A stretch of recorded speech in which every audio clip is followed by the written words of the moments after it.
যদি ডস কয়েনটা sell out সবার আগে না করতে পারেন তাহলে আপনার $300 ইয়ার ড্রপ $100 হয়ে যাব, $100 ইয়ার ড্রপ $50 বা $25 $20 এরকম হয়ে যাব। হাই ফ্রেন্ড, তোমরা সবাই ভালো আছো? বাংলাদেশ টাইম 11টা বাজে ডস কয়েন লিস্ট হইব।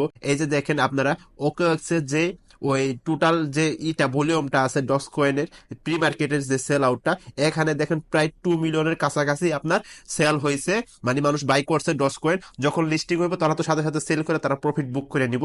তারপরে এই যে দেখেন বিট গেটে দেখেন প্রায় টোটাল ভলিউম দেখেন 2 মিলিয়ন, প্রায় সন্ধ্যা হইতে হইতে বা লিস্টিং এর আগে 3 মিলিয়ন হয়ে যাব। তো সবাই তো মনে করেন সেল আউট দিয়ে তারা প্রফিটটা বুক করে নিব। আর এইখানে কলম কোনো ইনভেস্টার নাই ডক্স কয়েনের। তো আপনারা সবার আগে সেল করার চেষ্টা করবেন, সবার আগে যদি সেল করেন তাহলে ম্যাক্সিমাম প্রফিটটা পাইবেন।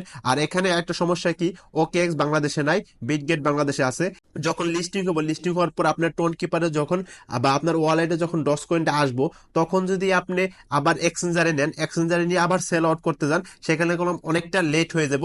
তারপর ওইখানে মনে করেন এক্সচেঞ্জারে আপনার প্রাইসটা অনেকটা গ্লিচ হইতে পারে বা অনেক ধরনের প্রবলেম হইতে পারে। তো আমি আপনাদের একটা বেস্ট যে একটা নিয়ম দেখাবো, এই নিয়মও যদি আপনারা সেল আউট করেন তাহলে মনে করেন ম্যাক্সিমাম প্রফিটটা পাইবেন। তো আমি আপনাদের দেখাই, আপনারা করবেন কি, টোন কিপারে যাবেন। টোন কিপারে যাওয়ার পরে এই যে আমি আপনাদের দেখাই, টোন কিপারে যাবেন। টোন কিপারে যাওয়ার পরে আপনারা ডস কয়েনটা যখন টোকেন ডিস্ট্রিবিউটেড হইব তখন কলম আপনার এখানে ডস কয়েনটা শো হইব, ঠিক আছে?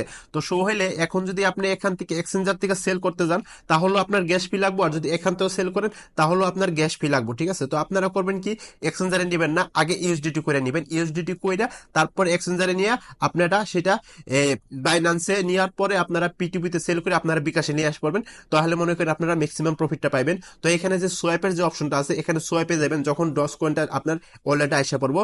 বাংলাদেশ টাইম 11টা বাজে আসবো, আসার পর আপনারা সোয়াইপে ট্যাপ করবেন। সোয়াইপে ট্যাপ করার পরে আপনারা উপরে থাকবো হইল ডক্স, আপনার যে ডক্স কয়েনটা, এখানে আপনারা ডক্স সিলেক্ট করবেন। যেহেতু আমার এখানে ডক্স কয়েন নাই তো এখানে শো করতেছে না, এখানে টন আছে আমার, তো আমার টন দেখাইতেছে, তো আমি টন দিয়ে দেখাই। উপরে থাকবো টন ডক্স, আর নিচে সিলেক্ট করবেন ইউএসডিটি। ইউএসডিটি সিলেক্ট করার পরে এখানে আপনারা ম্যাক্স দিয়ে দিবেন। ম্যাক্স দিলে এখানে দেখেন কন্টিনিউ অপশনটা আসছে। তো কন্টিনিউ অপশনে দেওয়ার পরে আপনারা কন্টিনিউ করে সেল আউট করে দিবেন, তাহলে মনে করেন ম্যাক্সিমাম প্রফিটটা পাইবেন। আপনারা যে আপনাদের যে কষ্টটা সেটা সফল হইব, ঠিক আছে? তো আমি আসার পরে আমি আপনাদের লাইভ করে দেখাবো। তো আমি এখানে এখানে সেল করে আমি দেখাইতাছি না। আর এখানে আপনার 0.02 গ্যাস ফি কাটবো টন কয়েন, টন লাগবে আপনার ওয়ালেটে কিছু। তো আপনারা রেখে দিবেন টন কয়েনটা আগে, এগুলো রেখে দিবেন, তাহলে মনে করেন সবচেয়ে ভালো হয়। এখন আপনারা যদি এক্সচেঞ্জারও নেন তারপরেও কলম আপনাদের গ্যাস ফি লাগবে, গ্যাস ফি ছাড়া কলম আপনারা ওই করতে পারবেন না, টাকাটা আপনারা ওই কনভার্ট করতে পারবেন না। তো ভিডিওটা যদি একটু হেল্পফুল মনে হয় প্লিজ ভিডিওতে একটা লাইক এন্ড সাবস্ক্রাইব করে দিন চ্যানেলটা।